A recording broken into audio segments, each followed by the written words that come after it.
Bharatiya Janata party के दोस्तों ने नारा दिया था, अब की बार 200 पार। 200 पार के कहीं 100 के नजदीक भी नहीं पहुंच सके। 50 के आसपास ये लटक के अटक के भटक गए। जिस आन बान और शान के साथ ममता बनर्जी की और तृणमूल कांग्रेस की को जो जीत हुई है, यानी करीब 90% से हासिल करते हुए बहुमत ग्राम पंचायत में जो टीएमसी ने अपना परचम लहराया है ममता जी के नेतृत्व में, वो गजब का रहा।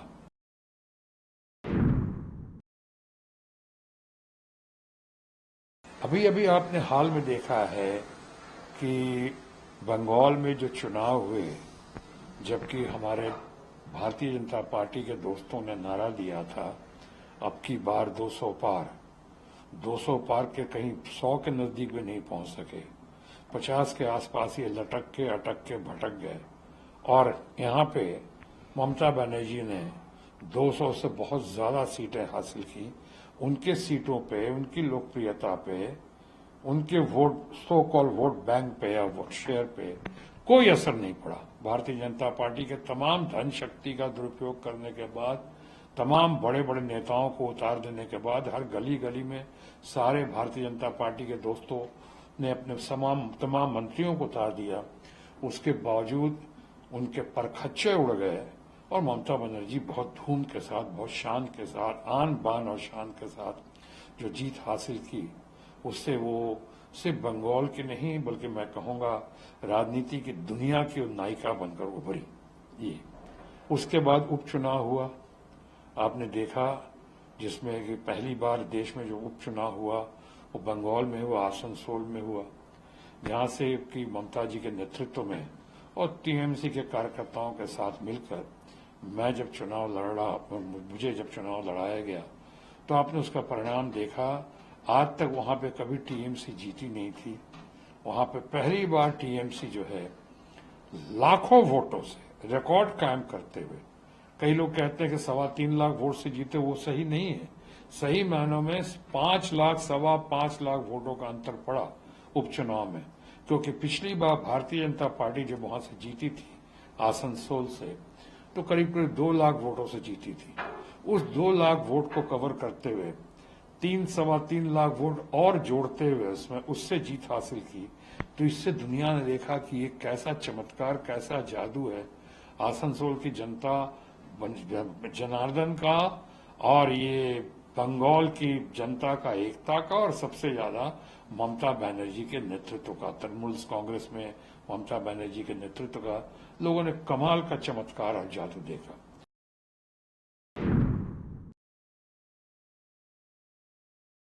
इंडिया का एक हो जाना है, यानी इंडिया के तहत, छतरी अम्ब्रेला के तहत इंडिया का जो एक गुट और एकजुट हो जाना, यानी जितने वोटों से, जितने वोटों के वोट शेयर से हमारे माननीय प्रधानमंत्री और हमारे मित्र नरेंद्र मोदी जी और उनके लोग जिस तरह जीतते रहे हैं भारतीय जनता पार्टी में, उससे ज्यादा वोट शेयर का ग्रुप बनकर पैदा हो गया।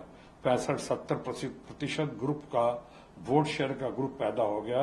इंडिया लोग देख रहे हैं और उसमें भी एक तरफ तो भारत के जो हमारे भारत जोड़ो यात्रा के hero, politically national icon Rahul Gandhi ने तो जो कमाल किया, खड़गे साहब ने और लोगों ने जितना बढ़िया किया, लेकिन उसमें मैं समझता हूं गजब का उभर कर आई हमारी पुनः ममता बनर्जी जी। उसमें कई लोग तो ये भी कहते हैं कि इंडिया नाम देने में या इंडिया की शान बढ़ाने में, इंडिया को एक गुट और एकजुट करने में बहुत बड़ा या बहुत प्रमुख भूमिका ममता जी की भी रही है।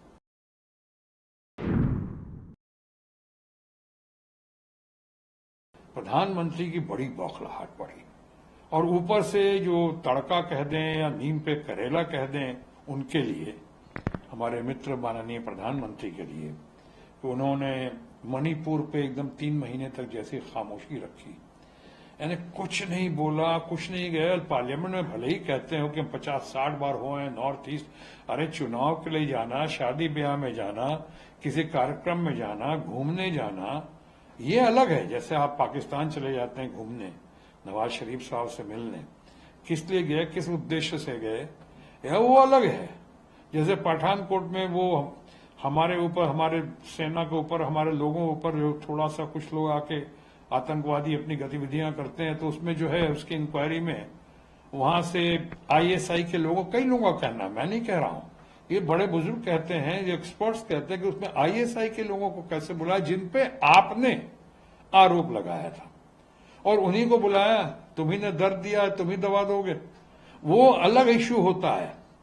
और आप जहां पे जिसमें मरहम लगाने जाना, मणिपुर में, जो मणिपुर जो ज्वलंत मुद्दा रहा, जल रहा है, वहां नहीं जाना एक बार भी, उसके बारे में कुछ नहीं बोलना, और बोलना भी कब, जबकि सुप्रीम कोर्ट ने फटकार लगाई सत्ताधारी लोगों को, हमारे रूलिंग पार्टी के फ्रेंड्स को, और तब आपने पार्लियामेंट शुरू होने के पहले, ठीक पार्लियामेंट के परिसर में ही आपने वहां पे कहा, 30-35 सेकंड की बात की आपने, 30-35 सेकंड से आपने बोले, और कि बहुत पीड़ा होती है, बहुत दुख होता है। तो उस पीड़ा को कम करने के लिए, पीड़ा को जाहिर करने के लिए, या पीड़ा जो हुई है उस पर मरहम लगाने के लिए आपने सही प्लेटफॉर्म या सही फोरम में, पार्लियामेंट के अंदर में क्या कहा, क्या किया? क्या एक बार भी आप वहां मणिपुर गए? तो नहीं गए। उससे उनके लोकप्रियता पे, और जब पार्लियामेंट में आपने बात की तो लोग ही कह रहे हैं, सब कह रहे हैं, आप लोग भी कह रहे हैं कि हंसी मजाक करते रहे, इतने गंभीर वातावरण में, गंभीर मुद्दे को छोड़कर हंसी मजाक करते रहे, जोक्स करते रहे, कटाक्ष करते रहे लोगों के ऊपर। लोगों को ऐसा लगा कि उनका अपमान करने के लिए या अपना प्रचार करने के लिए प्रधानमंत्री से ज्यादा वो प्रचार मंत्री दिखे, और वहां पे इलेक्शन कैंपेन कर रहे हैं। वो 2 घंटा से ज्यादा बातचीत की, और बड़ी मुश्किल से 2 मिनट उन्होंने बोला उस पे, पार्लियामेंट पे, ये मणिपुर पे 2 मिनट की बात की, शायद 2 मिनट से भी कम किया होगा। तो लोग एकदम अवाक रह गए कि क्या हो रहा है।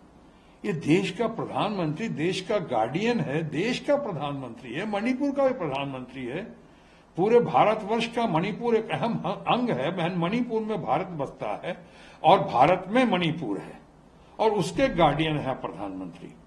तो आपने क्या समाधान किया, क्या मरहम लगाया?